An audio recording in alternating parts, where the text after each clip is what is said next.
Aprendiza de bruja. Mi vida con Carlos Castaneda. Escrita por Amy Wallace.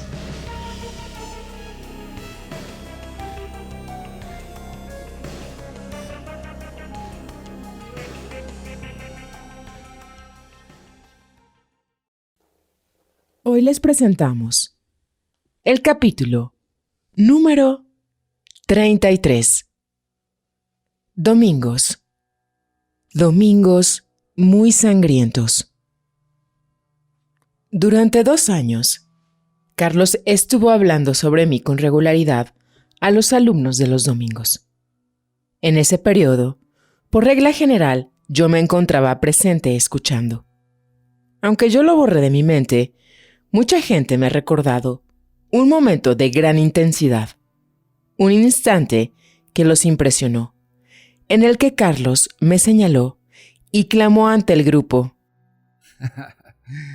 Se cree que tiene una aventura amorosa conmigo. ¡Está loca! Uno de sus temas predilectos era lo mucho que me gustaban los helados cuando era niña. Carlos afirmaba que yo era blanda energéticamente porque me criaron a base de helados. Le dijo a la clase: Pensamos que necesitamos azúcar, chocolate, helados. Necesitamos amor. Estamos tan necesitados. Antes de la debacle de Fifi, se refirió a lo mucho que yo había cambiado. Ella es Elf, Ellis Laura Finnegan. Los que la conocieron hace 10 años no la reconocen. Dicen que les recuerda a alguien que conocían. Ella les contesta: No puede ser, yo vivía en Berkeley.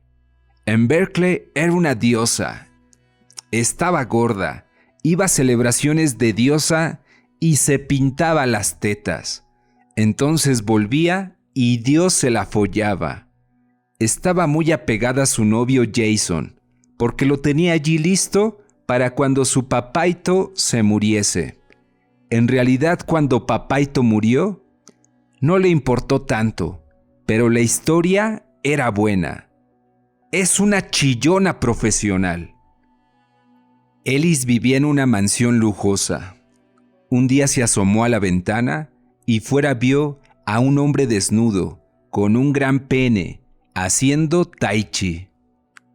Sale y tímidamente le habla. El tipo se comporta como si estuviese muy avergonzado, como buscando algo para taparse. Le explica que la casa es tan bonita que pensaba que estaba deshabitada. Ella, que le mira el pene todo el rato, acaba por ofrecerle una toalla. Entonces, ella le pregunta si quiere entrar a tomar el té. Él le dice que es carpintero y que lee a Heidegger.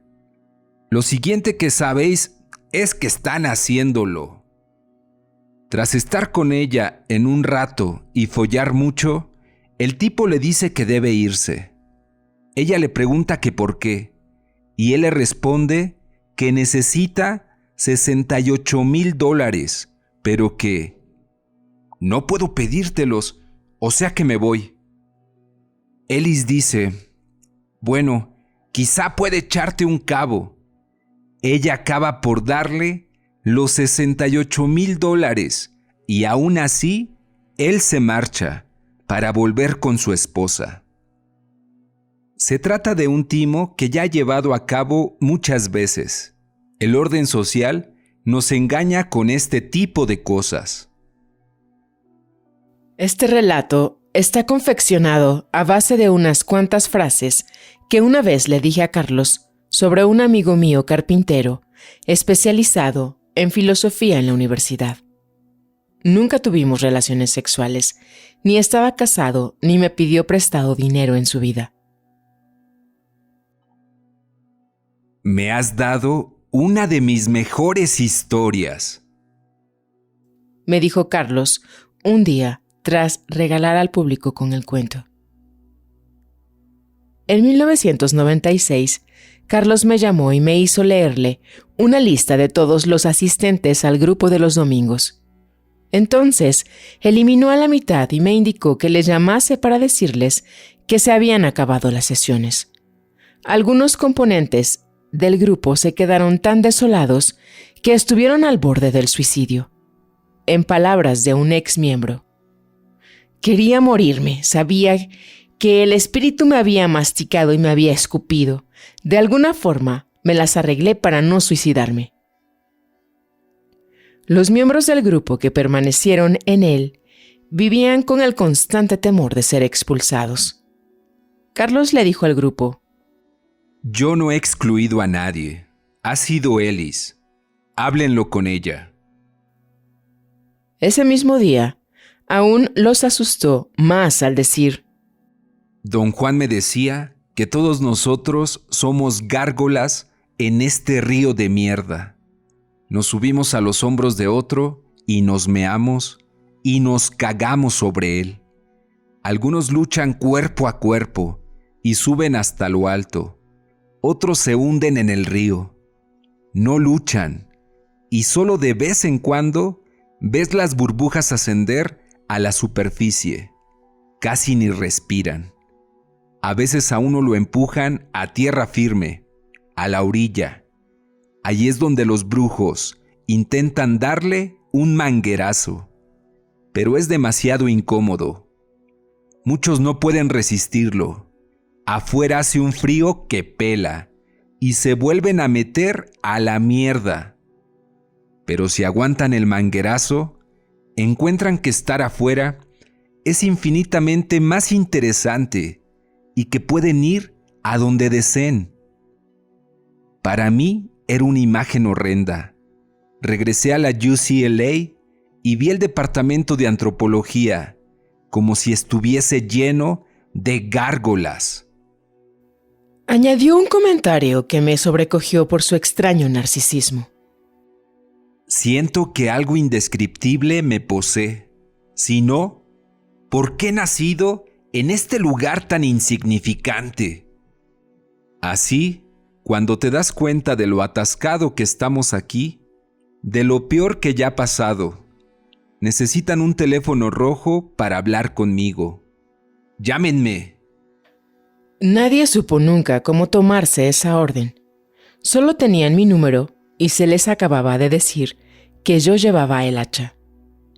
En abril de 1996, Carlos le reveló al grupo que sufría diabetes. Era optimista e infravaloraba su estado, que empeoraba ostensiblemente. Al cambiar de surco, puedes saltar a una versión previa de ti mismo, en una época anterior. Entonces, incluso un problema de salud de tipo genético no aparecerá hasta mucho más tarde si has saltado a una época anterior. Como en mi caso, con mi problema con la glucosa, al saltar a 1975, estaré 20 años sin sufrir el problema. Al cabo de 2 años exactamente, fallecería. Fue durante este periodo que la horrible situación con Fifi se manifestó. El 27 de abril de 1997, declaró lo siguiente ante la clase de los domingos. He pensado que era importante que supieran por qué Elis ya no estará con nosotros. Estaba tomando Prozac. Ella lo niega, pero la aparté durante la clase. Vi que estaba hinchada y que tenía la típica voz. O sea que le pregunté que qué pasaba. La hinchazón a la que se refería Carlos era debida a un desequilibrio hormonal que se me manifestaba antes de cada periodo. Cuando le comenté a Muni acerca de este y otros problemas menstruales alarmantes, replicó: Bienvenida al club. Aquí todas los tenemos. Es por el estrés. Las adrenales se sobrecargan. Cuando conocí al Nahual, dejé de sangrar 4 años. Ahora, Sonia se pasa 14 días sangrando cada vez. No le hagas caso. Posteriormente, leí una entrevista que le hicieron a la doctora Winifred Cutler, cuya especialidad son las hormonas y la sexualidad. Esta doctora descubrió que las mujeres que practicaban el sexo esporádico, un fin de semana ardiente y 10 días sin sexo, presentaban niveles de estrógeno, característicos de mujeres mayores cuando aún eran jóvenes. Ello alteraba el sistema endocrino de su cuerpo. Eran jóvenes y envejecieron rápidamente. Al parecer, nuestro cuerpo está diseñado para una actividad amatoria regular, no para un festín y luego hambruna. La doctora Cutler describía exactamente la frecuencia con que yo mantenía relaciones sexuales con Carlos. Por fin me enteraba de por qué yo y otras mujeres de nuestro grupo habían sufrido tremendos trastornos de nuestro sistema reproductor. Los mismísimos úteros que él decía estar curando. Tanto el celibato como una vida sexual más regular eran saludables. Sin embargo, esta cantidad de contacto con las hormonas masculinas era gravemente perjudicial. Carlos continuó con lo del Prozac. Era algo que ya duraba semanas. Estoy seguro que también ustedes, si recuerdan bien, se darán cuenta. Ellis me contó que se sentía agobiada por la cantidad de llamadas que debía hacer cada semana. Yo le pregunté, ¿por qué es tan difícil? Ella respondió, la gente se me confía. Había empezado a dar consejos y asesoramiento psíquico. ¿Por qué confían en Ellis? ¿Por qué le cuentan si se masturban o no? Entonces Carlos se quejó de que yo retenía información. Nunca me cuenta lo que dicen ustedes. Se lo guarda para ella. Raven le dio un libro de dichos de los voladores que ella había recopilado para que se lo entregase al Nahual. Y Ellis no me lo llegó a dar. Raven solo hizo aquel ejemplar. Yo aún no lo he visto. Lo que en verdad sucedió es que Raven me pasó el opúsculo y yo intenté entregárselo a Carlos después de la clase, pero él me indicó que me fuera con un gesto. Luego, más tarde, le llamé para decirle si quería que se lo llevase a casa. Él me contestó que lo dejase en paz y colgó. Al día siguiente volví a llamar para insistir en lo del libro, y al otro, pero se negaba a verlo. Al final, le pregunté si quería que se lo llevara a clase del domingo y repuso: Quédate tú con el libro de los cojones. Raven es una pendeja.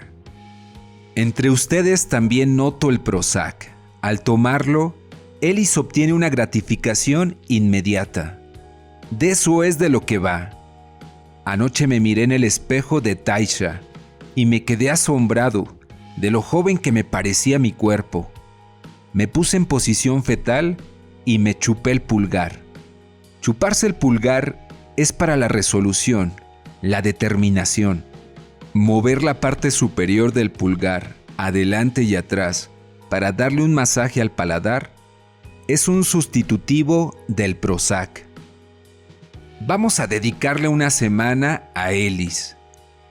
Le mandaremos un enorme soplo de energía para ayudarle en su camino. Yo soy su única posibilidad de alcanzar la libertad, aunque a ella eso parezca traerla sin cuidado. Ella cae y se aleja de esa posibilidad.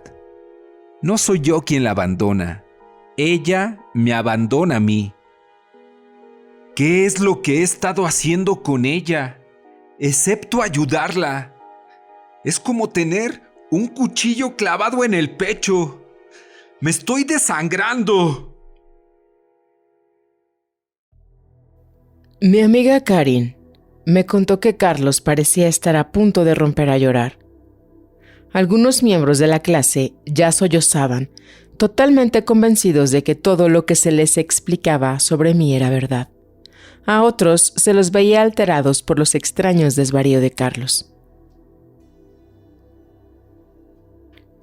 Aquellos encuentros dominicales finalizaron a finales del verano de 1997. Carlos estaba tan enfermo que se desplomó en plena clase. Su glaucoma, consecuencia de la diabetes, había empeorado. Mooney me había hablado sobre los hechizos impactantes que él había sufrido, de lo terrorífico que había sido verlo tambalearse y que lo tuvieran que sostener. Por suerte, yo no estaba en clase. La visión de Carlos perdiendo el equilibrio me habría roto el corazón y me habría inundado de dolorosos recuerdos de los últimos meses de mi padre. El que Carlos le hubiese dicho a la clase que yo en realidad no me preocupé de mi padre mientras se moría, me había herido mucho más que todas las historias que se había inventado sobre mí, reunidas en una sola. Era crueldad y era locura. Al cabo de poco, Florinda estuvo hablando acerca del grupo de los domingos ante una multitud de 850 personas en un intensivo fin de semana celebrado en el Centro de Convenciones de Los Ángeles. De golpe, reveló que Carlos tenía relaciones sexuales, lo cual dejó pasmado al público. Luego declaró que el grupo de los domingos era imbeciloide, un error de juicio monumental. Lo convirtieron en su gurú. Ese fue uno de los errores más tontos de su vida. Los miembros de la clase de los domingos se agitaron de vergüenza y horror. Solo 2 semanas antes, Suna me había regañado por no darme cuenta de que él vivía para el grupo de los domingos. Es lo único que lo mantiene con vida. Está aquí solo por eso. Esto fue una narración de Chavenato y de Energía Fina, uniendo intento para vivir como guerreros. Me parece fascinante la similitud en tiempos y formas de algunos textos, en especial de algunos capítulos, en especial de este capítulo. El espíritu tiene formas peculiares y precisas de comunicarse con nosotros. Gracias por su sintonía. Hasta un nuevo encuentro.